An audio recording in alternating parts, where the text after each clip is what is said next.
رب زدني علما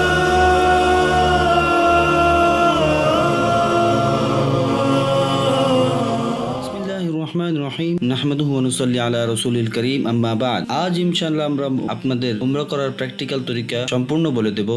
আমরা যাচ্ছি তায়েফের দিকে, সেখানে কাদমুল মানাজিরের মিকাত থেকে ইনশাআল্লাহ আমরা ইহরাম বাঁধবো। আর এর আগেও আমাদের চ্যানেলে হজ ও উমরার তরিকা মজুদ আছে, কিন্তু আজকের যে ভিডিও সেটার পুরো বৈশিষ্ট্য হচ্ছে এই যে ইনশাআল্লাহ সব বিষয় আমরা আপনাদেরকে প্র্যাকটিক্যাল করে বলে দেব। ইহরাম কিভাবে বাঁধে, ইহরামের আগে কি করতে হয়, তাওয়াফের তরিকা কি, কিভাবে করে, কোথা থেকে শুরু হয়, সাই কোথা থেকে শুরু হয়, ইত্যাদি ইত্যাদি। এই সব বিষয় ইনশাআল্লাহ আমরা পুরো ভিডিও আপনাদের প্র্যাকটিক্যাল করে বলে দেব। আশা করি ইনশাআল্লাহ এতে আপনাদের ফায়দা হবে।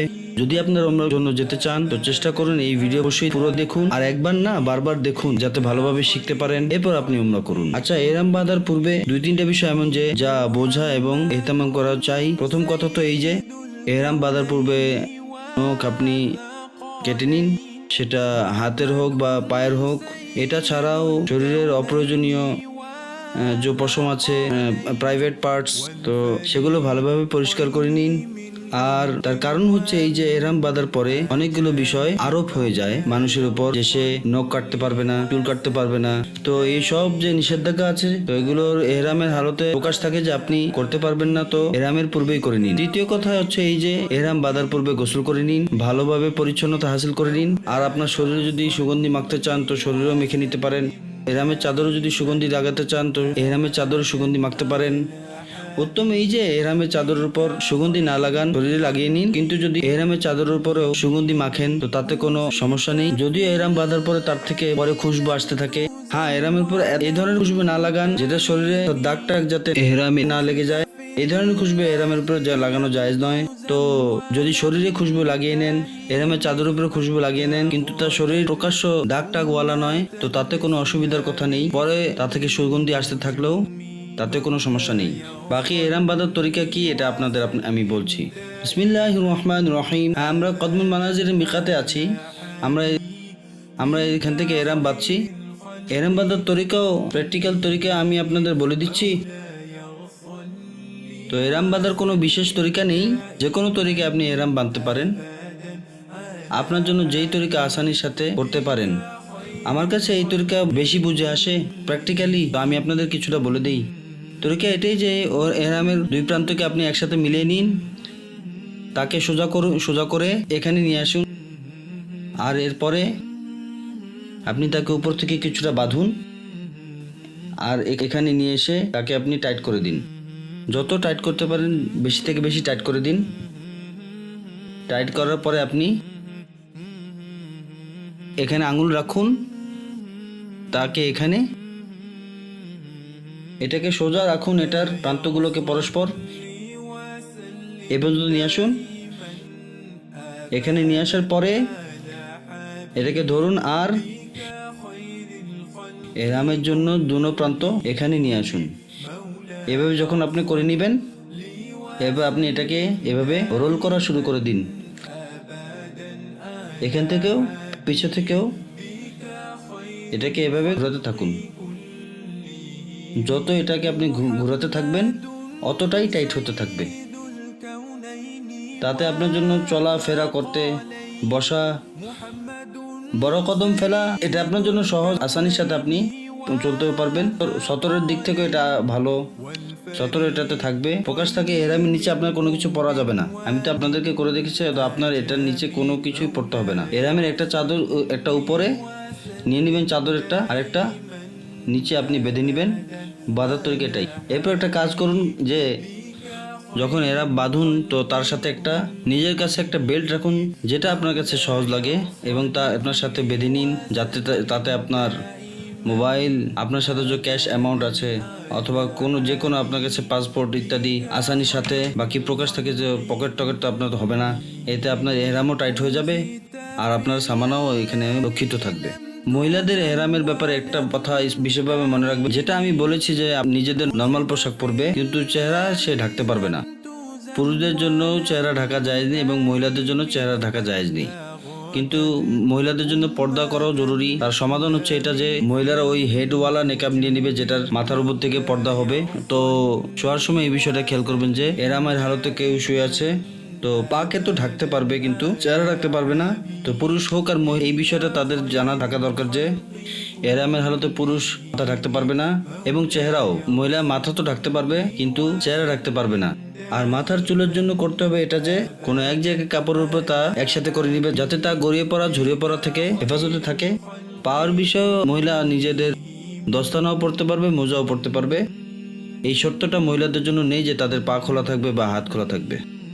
এহরাম যখন আপনি বেঁধে নেবেন তো একটা সুন্নত আমল হচ্ছে এই যে সেই সময় আপনি 2 রাকাত নামাজ পড়ে নিন, আর নামাজ পড়ার পরে আপনি দোয়া করুন, তাতে নিয়ত করে নিন যে আল্লাহ তাআলার থেকে সহজতা ও কবুলিয়তের জন্য দোয়া করে নিন। এই 2 রাকাত পড়া সুন্নত যদি মাকরুহ হয়ে থাকে ফজর পরের সময় অথবা আসরের পরের সময় অথবা সূর্য ওঠার সময়, সূর্যাস্তের সময়, জাওয়ালের ওয়াক্ত, এই সূরতে আপনি না পড়ুন। কিন্তু যদি মাকরুহ ওয়াক্ত না হয়ে থাকে তো এটা সুন্নত যে আপনি ইহরাম বাঁধার পরে 2 রাকাত নফল পড়ুন, নফল পড়ার পরে দোয়া করুন আর নিয়ত করে নিন। তো তারপরে আপনি নিয়ত করে নিন, তাকবীর পড়ে নিন, এরপরে আপনি আপনার উপরে ইহরামের নিষেধাজ্ঞা আরোপ হয়ে যাবে। তো এই জন্য মাথা ঢাকা থাকে, তো টুপি পরা থাকে, তো আপনাকে মাথা খালি করতে হবে, মাথা উদাম করতে হবে।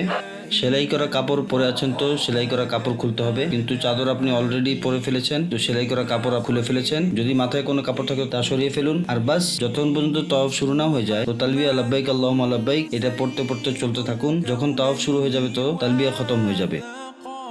এহরামের ব্যাপারে একটা কথা আপনাদের সকলের উদ্দেশ্যে নিয়ে আসা জরুরি যে এহরাম যে এই 2 চাদর আছে যে এগুলো এহরামের চাদর, কিন্তু সরইভাবে এহরাম 2টা জিনিসের নাম। একটা তো এই যে আপনি নিয়ত করে নিন, নিয়ত এটাই আপনি আরবিতে করে নিন, উর্দুতে করে নিন, হে আল্লাহ আমি উমরার নিয়ত করতেছি, এটাকে আপনি আসান করে দিন, কবুল করে নিন। আর যদি আপনি আরবিতে করুন আল্লাহুম্মা ইন্নী উরিদুল উমরাতা ফায়াসসিরহা লি ওয়া তাকাব্বালহা লি নিয়ত। আর দ্বিতীয় আপনি তালবিয়া দিন লাব্বাইক আল্লাহুম্মা লাব্বাইক লাব্বাইক লা শারীকা লাক লাব্বাইক ইন্নাল হামদা ওয়ান নি'মাতা লাকা ওয়াল মুলক লা শারীকা লাক।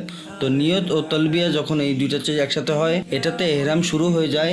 এহরাম শুরুর মানে হচ্ছে এই যে তারপর আপনার উপর এহরামের নিষেধাজ্ঞা আরোপ হয়ে যাবে যা মুহরিমের জন্য জায়েজ নাই। এরকম যে শুধু পুরুষের জন্য নিষেধাজ্ঞা, 3টি বিষয় পুরুষ এবং মহিলা উভয়ের জন্য অভিন্ন। আর একটা জিনিস আমরা সবাই জানি যে মিয়া বিবির পরস্পর যে স্বামী স্ত্রী সুলভ আচরণ হারাম হয়ে যায়। তো নখ কাটা, চুল কাটা, সুগন্ধি লাগানো, 3টি এমন নিষেধাজ্ঞা যেটা পুরুষ এবং মহিলা উভয়ের জন্যই। যে পুরুষও সুগন্ধি মাখতে পারবে না, মহিলাও সুগন্ধি লাগাতে পারবে না, পুরুষও নখ কাটতে পারবে না, মহিলাও নখ কাটতে পারবে না। একইভাবে পুরুষও চুল কাটতে পারবে না এহরামের হালতে এবং মহিলাও কাটতে পারবে না। তো 3টি বিষয় এমন যে পুরুষের জন্য মহিলার জন্য নয়। সেটাতে প্রথম বিষয় হচ্ছে এই যে পুরুষ সেলাই করা কাপড় পরতে পারবে না। এজন্য আপনি দেখুন এই 2টা চাদর সেলাই করা নয়। আচ্ছা, এহরামের কাপড়ের কোনা যদি সেলাই করা হয় তো সেটাতে কোনো ফারাক পড়বে না। সেলাই করা কাপড়ের মানে হচ্ছে এই যে শরীরের 7টি অঙ্গ মোতাবেক তার সেলাই করা না হোক, সেলাই করা কাপড় পরতে পারবে না। পুরুষ প্রকাশ থাকে যে মহিলার এহরাম হচ্ছে তার রুটিন মোতাবেক কাপড়, নিজের ওই একই বোরকা পরবে, তার জন্য সেই চাদর নেই। দ্বিতীয় বিষয় এই যে পুরুষ নিজের মাথা ঢাকতে পারবে না, মাথা নিজে ঢাকতে পারবে না, লুকাতে পারবে না, তার মাথা খোলা থাকতে হবে। এজন্য আপনি দেখে থাকবেন এহরাম বাঁধার জন্য যে 2 রাকাত নফল পড়া হয়েছে, তো সেই 2 রাকাত নফল পড়ার পরে সাথে সাথে আমি এহরামের চাদর মাথা থেকে সরিয়ে ফেলেছি যে এহরামের হালতে মাথা ঢাকা মানা। দ্বিতীয় নিষেধাজ্ঞা পুরুষের জন্য এটাই। তো তৃতীয় নিষেধাজ্ঞা পুরুষের জন্য এটা যে তার যে পায়ের যেই উপরের হাড্ডি আছে মাঝামাঝি জায়গায়, এই হাড্ডি তার লুকানো যাবে না। এই যে হাড্ডি আছে না, এই কারণে কেচির মতো চপ্পল নেওয়া হয় যেটাকে হাওয়াই চপ্পল বলে। তো আপনি এই ধরনের যে কোনো চপ্পল নিয়ে নেন যেটাতে হাড্ডি না ঢেকে যায়। তো এই 3 নিষেধাজ্ঞা যা পুরুষের জন্য আছে, আর 3 নিষেধাজ্ঞা আমি আপনাদের বলেছি যে উভয়ের জন্যই। আর 7ম নিষেধাজ্ঞা হচ্ছে যে যা মিয়া বিবির স্বামী স্ত্রী সুলভ সম্পর্ক। এই 7টি নিষেধাজ্ঞা যা এহরাম যখন আপনি শুরু করেন তো আপনার উপর আরোপ হয়ে যায়, শেষে যখন আপনি কসর অথবা হলক করবেন সেটার পরে এই নিষেধাজ্ঞা গিয়ে শেষ হবে। তো উমরা 4 জিনিসের নাম, শুরুতে এহরাম হয়, শেষে হলক অথবা কসর হয়, আর মাঝখানে 2টাও কাজ হয় তাওয়াফ এবং সাই। এখন তাওয়াফ কিভাবে, সাই কিভাবে ইনশাআল্লাহ আপনাদের আমি প্র্যাকটিক্যাল দেখাবো। যে লোকেরা প্রথমবার উমরার জন্য আসছে অথবা হজের জন্য আসছে, তো একটা বিষয় এটাও নজরে রাখা উচিত যে বাইতুল্লাহর উপর যখন প্রথম নজর পড়ে তো সেই সময় যে দোয়া করা হয় সেটা কবুল হয়।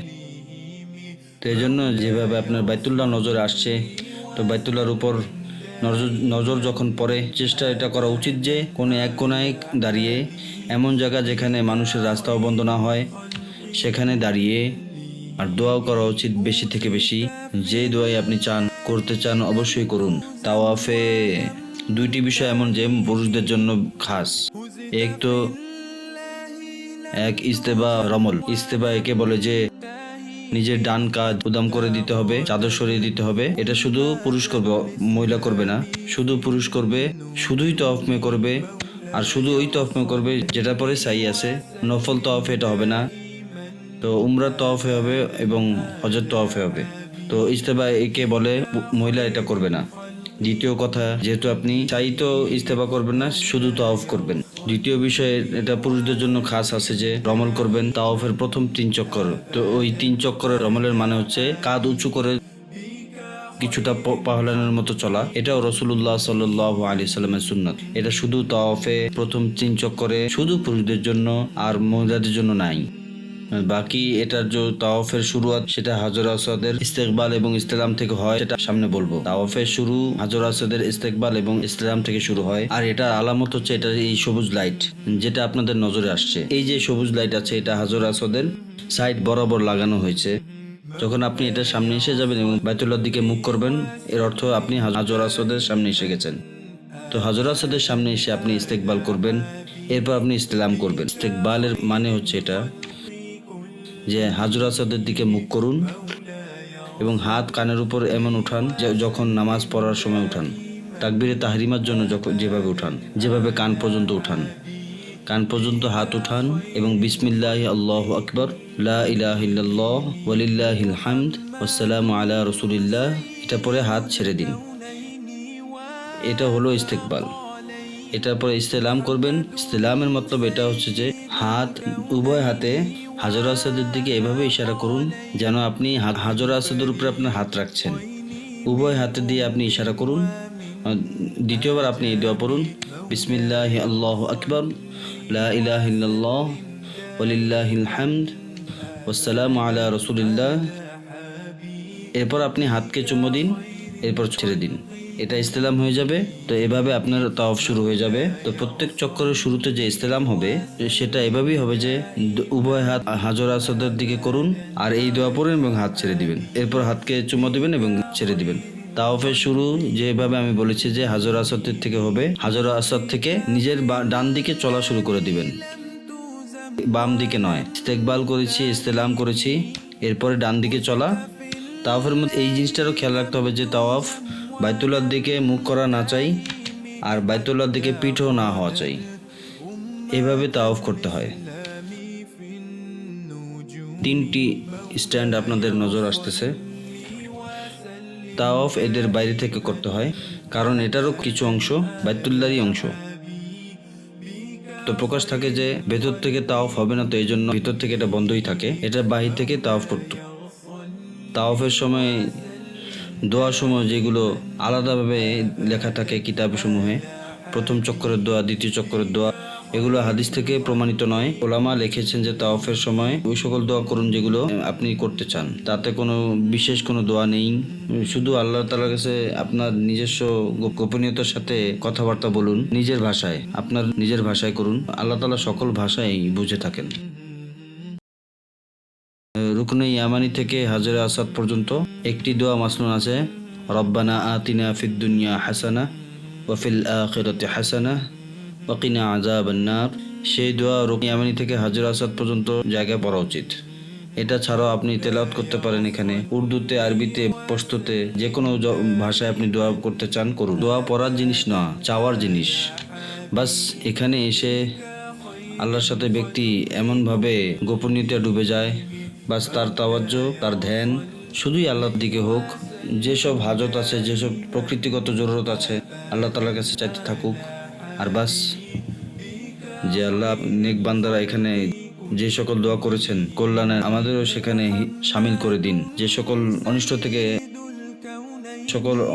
থেকে আপনি আমাদের মুক্তি দান করে দিন। যা আমি কল্যাণের দোয়া করছি তাতে সকলকে আপনি শরীক করে দিন। তাতে সব মুসলমান ভাইদের জন্য, বোনদের জন্য দোয়া করুন।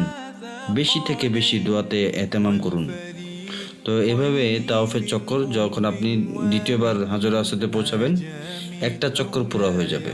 তো একটা চক্কর যখন পুরো হবে তখন দ্বিতীয়বার যখন ইস্তেলাম করবেন, তো দ্বিতীয় চক্কর শুরু হয়ে যাবে। এভাবে 7টি চক্কর পুরো হবে এবং এই 7 চক্কর পুরো করার পরে শেষে আবার ইস্তেলাম হবে। তো একটা ইস্তেকবাল এবং 8টা ইস্তেলাম হয়ে যাবে। যখন তাও পুরা হয় এরপরে সাই শুরু হয়। তো সাই করার জন্য যাওয়ার আগেও একটা ইস্তেলাম করে নিতে হয়। তো এইভাবে 9টি ইস্তেলাম হয়ে যাবে। এই যে আপনাদের সামনে এখন কোনা আসতেছে বাইতুল্লাহর, এটাকে রুকনে ইয়ামিনি বলে। ওইদিকে রুকনে হাজার, যেখানে হাজারে আসাদ আছে, আর এটার সাথে বাম দিকে যে কোনা আছে সেটাকে রুকনে ইয়ামানি বলে। এটা যদি কেউ কাছাকাছি থাকে তো সেটাতে সুন্নত হচ্ছে যে নিজের ডান হাত লাগানো হয়, ডান হাত ছড়িয়ে দেওয়া হোক। কিন্তু যদি দূরে থাকেন তো তার দিকে ইশারা করবেন না, কিন্তু যদি কাছে থাকেন তো ডান হাত লাগিয়ে দিন। এরামের হালতে সমস্যা একটা হয় যে, কারণ এখানে খুশবুগন্ধি মাখা থাকে, তো সুগন্ধি লাগানো এরামের হালতে নিষেধ আছে। এই জন্য যদি আপনি উমরা এবং হজের তাওয়াফ করে থাকেন তো এই অবস্থায় রুকনি ইয়ামানির উপরে হাত না লাগান। এটা রুকনি ইয়ামানি, আর এটা আগে হাজার আসাদ আছে। সবগুলো লাইট নজর আসতে থাকবে। রুকনি ইয়ামানি থেকে হজর আসাদের মধ্যে রব্বানা আতিনা ফিদ দুনিয়া হাসানা ওয়া ফিল আখিরাতি হাসানা ওয়া কিনা আযাবান্নার, এটা পড়তে থাকা উচিত। এইভাবে আপনি যখন এখানে পৌঁছবেন হাজর আসাদের উপর, একটা চক্কর পুরা হয়ে যাবে, ইস্তেলাম হবে, আর দ্বিতীয় চক্কর শুরু হয়ে যাবে। এভাবে 7টা চক্কর পুরা হবে। তাওয়াফ শেষ হওয়ার পরে 3টা কাজ করা উচিত। একটা কাজ তো মুলতাজামের সোজাসুজি, এটা মুলতাজাম বলে। বাইতুল্লাহ যে দরজা আছে এটা এবং হাজর আসাদের মাঝামাঝি যে অংশ, এটাকে মুলতাজাম বলা হয়। বাইতুল্লাহ এবং হাজর আসাদের মাঝামাঝি এই যে অংশ আছে, যেটাতে আপনার এই অংশ নজর আসতেছে, এটাকে মুলতাজাম বলা হয়। এটা সোজাসুজি বরাবর দাঁড়িয়ে আপনি দোয়া করুন, যত দোয়া আপনি করতে পারেন এখানে, যে কোনো জায়গায় দাঁড়িয়ে আপনি। এটা সুন্নত আমল। আসল তো এটাই যে মুলতাজামের সাথে একবারে লেগে দোয়া করা হোক, কিন্তু প্রকাশ থাকে যে এটাতে সুগন্ধিও লেগে থাকে। সেখানে পৌঁছা পর্যন্ত অনেক অসুবিধাও হয়, অনেক মুসলমান ধাক্কা দিতে হয়। এই জন্য এর বরাবর দাঁড়িয়ে আপনি দোয়া করতে থাকুন, এবং আপনি এটা দোয়া কবুলের সময়ও, দোয়া কবুলের জায়গাও। দ্বিতীয় কাজ যেটা তাওয়াফের 2 রাকাত আছে,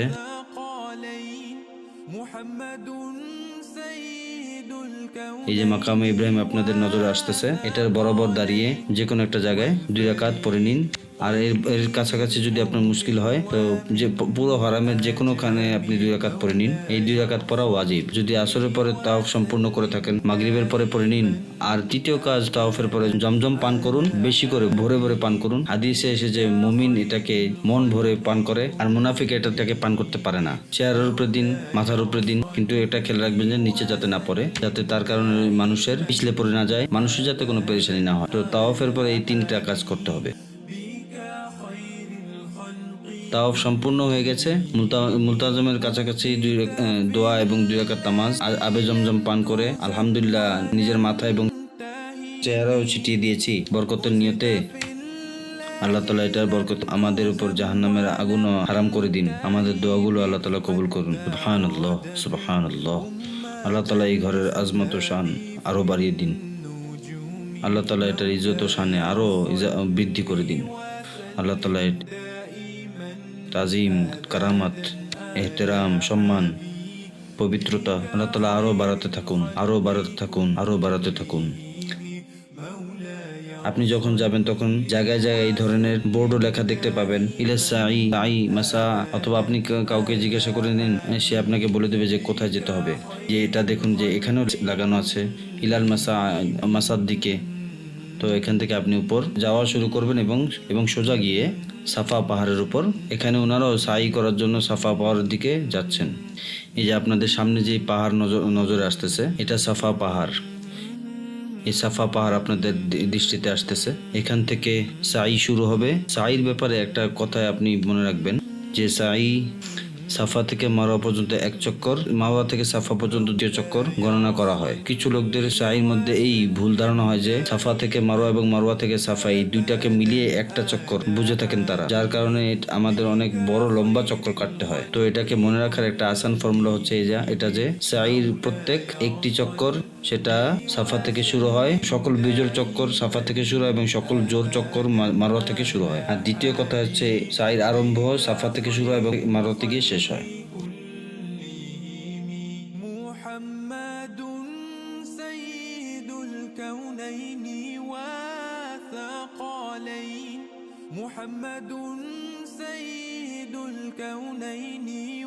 এটা সাফা পাহাড়। এটাকে দেখতে পারেন আপনি। কাচের ব্যারিকেড দিয়ে এটাকে জায়গা আটকে দেওয়া হয়েছে, সংরক্ষণ করা হয়েছে এটাকে। উপরে কোরআনে কারিমের আয়াত লেখা আছে যে ইন্না সফা ওয়াল মারওয়াতা মিন শাআইরিল্লাহ ফামান হাজ্জাল বাইতা আও ইতামারা ফালা জুনাহা আলাইহিমা আন ইয়াতাওয়াফা বিহিমা ওয়া মান তাতাওয়া খায়রান ফা ইন্নাল্লাহা শাকিরুন আলিম। সাই শুরু করার তরিকা এটা যে সাফা পাহাড়ের দিকে পৌঁছে যান, তো এটা পড়ুন যে আবদা বিমা বাদা আল্লাহু তাআলা বিহি ইন্না সফা ওয়াল মারওয়াতা মিন শাআইরিল্লাহ। সেটার তরজমা হচ্ছে এই যে আমি ওখান থেকে শুরু করছি যেখান থেকে আল্লাহ তাআলা শুরু করেছেন। কোরআনে আল্লাহ তাআলা ফরমান যে সাফা এবং মারওয়া আল্লাহ তাআলা শায়ের অন্তর্ভুক্ত। কোরআনে প্রথমে সাফার কথা বলা হয়েছে এবং পরে মারওয়ার কথা বলা হয়েছে। রাসূলুল্লাহ সাল্লাল্লাহু আলাইহি সাল্লাম যখন তাশরিফ নিয়ে আসলেন, উনি এই কালেমা পড়লেন এবং সাই শুরু করেছিলেন। এবং দ্বিতীয় কথা এই যে বাইতুল্লাহ, আপনি দেখুন যে এখান থেকে নজর আসতে থাকবে, বাইতুল্লাহর দিকে মুখ করুন এবং দোয়া করুন, এবং দোয়া করার পরে আপনি সাই শুরু করুন। বিসমিল্লাহ আল্লাহু আকবার ইসলাম, এবং প্রথমে করে ফেলেছি আমরা। সেখানে দাঁড়িয়ে যান, মন ভরে দোয়া করুন এবং এখান থেকে সাই শুরু করুন। সাফা পাহাড়ে চড়ার পরে আপনি সাফাতে উঠে যান, তখন লা ইলাহা ইল্লাল্লাহু আল্লাহু আকবার, লা ইলাহা ইল্লাল্লাহু আল্লাহু আকবার, লা ইলাহা ইল্লাল্লাহু আল্লাহু আকবার, লা ইলাহা ইল্লাল্লাহু ওয়াহদাহু লা শারীকা লাহু লাহুল মুলকু ওয়া লাহুল হামদু ইউহয়ী ওয়া ইউমীতু ওয়া হুয়া আলা কুল্লি শাইইন কাদির। لا إله إلا الله وحده أنجز وعده ونصر عبده وهزم الأحزاب وحده. لا إله إلا الله وحده لا شريك له له الملك وله الحمد يحيي ويميت وهو على كل شيء قدير. لا إله إلا الله وحده أنجز وعده ونصر عبده وهزم الأحزاب وحده. لا إله إلا الله وحده لا شريك له له الملك وله الحمد يحيي ويميت وهو على كل شيء قدير. لا إله إلا الله وحده أنجز وعده ونصر عبده وهزم الأحزاب وحده. তিনবার এটা পড়ুন, এরপর হাত উঠিয়ে দোয়া করুন, এরপর দোয়া করার পরে সাই শুরু করুন। সাইয়ের কিছু দৃশ্য আপনি দেখছেন, মাশাআল্লাহ পুরোপুরি আপনি দেখছেন। বাস এখান থেকে সাই শুরু হবে, পুরুষও সাই করবে, মহিলাও সাই করবে। আর এখানেও আপনি যেই দোয়া বাস চাইতে পারেন আল্লাহর কাছে চাইতে থাকুন। তিসরা কালিমা পড়ুন, প্রথম কালিমা পড়ুন, তৃতীয় কালিমা পড়ুন, সুবহানাল্লাহি ওয়া বিহামদিহি সুবহানাল্লাহিল আযীম। এটা পড়তে থাকুন, দোয়া করতে থাকুন আল্লাহ তাআলার কাছে। খুব কায়মনে বা গড়াগড়ি খেয়ে দোয়া করুন। আর এই যে আপনাদের সবুজ লাইট নজর আসতেছে ভিডিওতে, একে মিলেন আফজারেন বলা হয়। এটা সেই জায়গা যেখানে হযরত হাজরা আলাইহিস সালাম যখন ইসমাইল আলাইহিস সালামের জন্য পানির তালাশে, এটা পাহাড়ের নিচে ছিল। এখানে যখন তিনি পৌঁছাতেন তখন ইসমাইলকে দেখা যেত না। তিনি দৌড় দেওয়া শুরু করে দিতেন, যাতে জলদি আমি পাহাড়ের কোনো চূড়ায় গিয়ে উঠি যেখান থেকে আমার ছেলেকে দেখা যায়। একইভাবে ফেরত আসার সময় একইভাবে আল্লাহ তাআলা তার এই আদাকে এত পছন্দ করেছেন যে কিয়ামত পর্যন্ত আল্লাহ তাআলা সুন্নত করে দিয়েছেন। পুরুষের জন্য সুন্নত, মহিলারা নিজেদের স্বাভাবিক গতিতে চলবে। এখান থেকে আপনি দৌড়ানো শুরু করবেন, দ্রুত গতিতে চলা শুরু করবেন।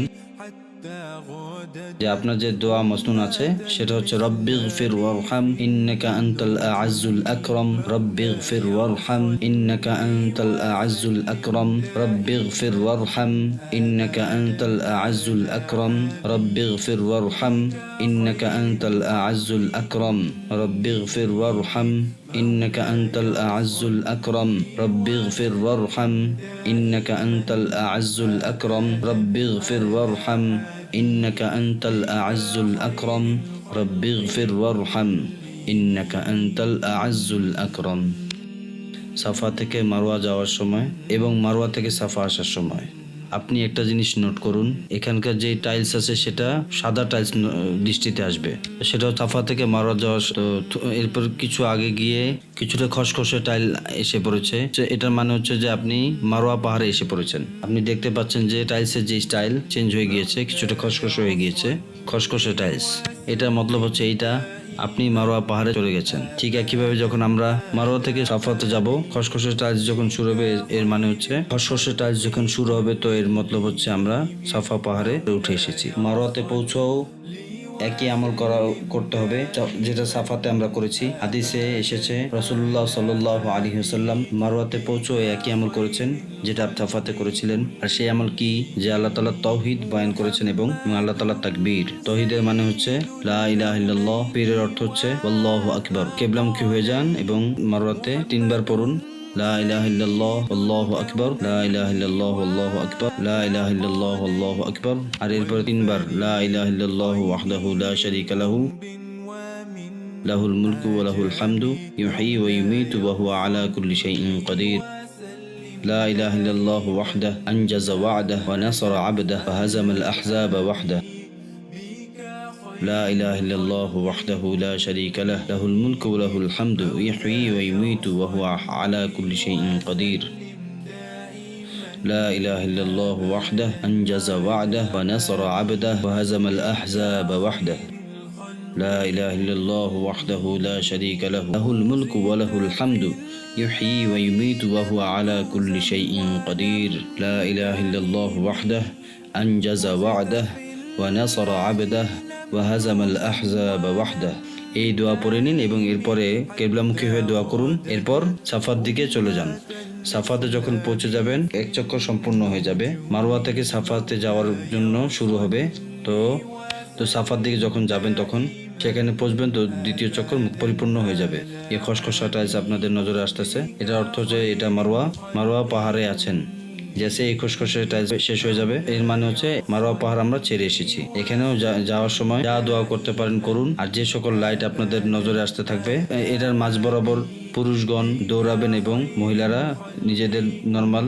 আর যে মিলেন এবং আফজান সেই সবুজ লাইট আপনাদের নজর আসতে থাকবে। তো এদের মাঝখানে পুরুষগণ দৌড়াবে এবং মহিলারা নিজেদের স্বাভাবিক গতিতে চলবে। যে দোয়া হাদিস থেকে প্রমাণিত তা আপনাদের আমি বলে দিচ্ছি। রব্বিগফির ওয়ারহাম ইন্নাকা আনতাল আ'আজ্জুল আকরাম, রব্বিগফির ওয়ারহাম ইন্নাকা আনতাল আ'আজ্জুল আকরাম। এটা মিলেন আফজালাইন সবুজ লাইটের মাঝামাঝি। আল্লাহ তাআলাকে যখন মানুষ ইখলাসের সাথে ডাকে, আল্লাহর জন্য কুরবানি দেয়, তো আল্লাহ তাআলা তার আদাসমূহকে কিয়ামত পর্যন্ত এইভাবে সংরক্ষণ করেন যে এটার মাঝামাঝি পুরুষগণ, এর মাঝখানে পুরুষগণ দ্রুত গতিতে চলবেন এবং এই দোয়া পড়বেন রব্বিগফির ওয়ারহাম ইন্নাকা আনতাল আ'আজ্জুল আকরাম, রব্বিগফির ওয়ারহাম ইন্নাকা আনতাল আ'আজ্জুল আকরাম, রব্বিগফির ওয়ারহাম ইন্নাকা আনতাল আ'আজ্জুল আকরাম, রব্বিগফির ওয়ারহাম ইন্নাকা আনতাল আ'আজ্জুল আকরাম, রব্বিগফির ওয়ারহাম ইন্নাকা আনতাল আ'আজ্জুল আকরাম,